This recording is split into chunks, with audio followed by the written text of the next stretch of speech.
Anything that piques my 90s gaming nostalgia is gonna get my interest, but when it combines that nostalgia with the latest gaming technology, then I'm ready, credit card in hand. But let me suspend my over-enthusiasm for a second and tell you why I think the new GameSir Tegenaria is one of my new top 5 gadgets.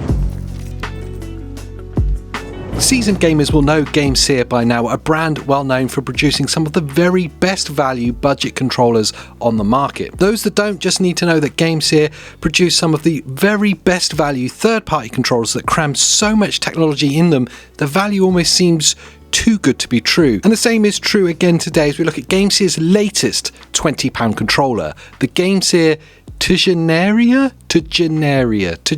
I don't know how you say it, but it's that. First up, of course, the specs. What do you actually get for your hard-earned £20? And as I say, it's a 90s retro-designed wire controller.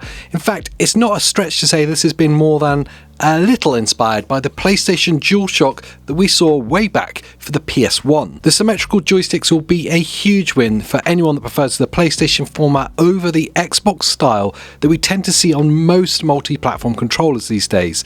These are GameSir's trademarked Hall effect joysticks.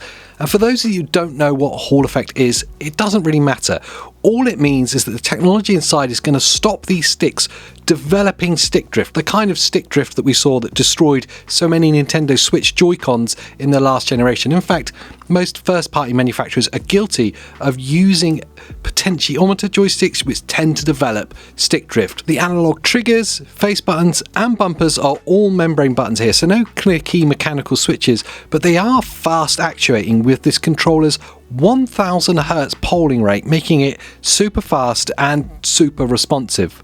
On the back of the controller horns you have 2 programmable back buttons, which is also a welcomed addition here. Talking of those grips, they are laser etched too to give an extra level of grip and kind of perceived value, which is perfect for you sweaty-handed, Dorito-fingered players out there. You have a full rumble system in this controller too, and being a wired controller from GameSir, it is a full multi-platform controller from PC, Nintendo Switch, iOS and even Android too.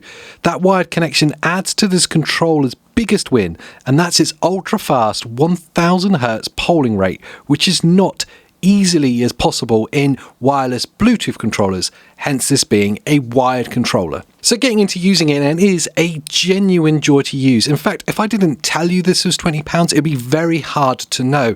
I would pin it at being in line with some of its competitors' controllers, which are easily 3 times the price of this, and it is genuinely that good. The ergonomics are just great. It's a smaller design to a lot of other third-party controllers on the market, taking those design cues from the early PlayStation controllers, but it's certainly not so small that it's uncomfortable. I have fairly medium-sized hands, and for me it felt really comfortable to use for prolonged periods of time. The symmetrical joysticks are a lovely feature here too. Weirdly, it's not something we see that often on multi-platform controllers, so it's awesome for someone like me who grew up on PlayStation controllers to see this in a third-party multi-plat controller. The only really negative that I can level at this controller are those membrane buttons. They do feel a little mushy with a bit of pre and post travel when you actuate them, but that is what you come to expect with membrane buttons. And then you have to remind yourself that this controller is £20, so it really feels unfair levelling that kind of criticism at it. I'm probably splitting hairs here, but it's worth pointing out that this is how it feels. So if you're looking for a decent third-party controller, it's almost impossible to look past this controller, especially considering the price point it sits at.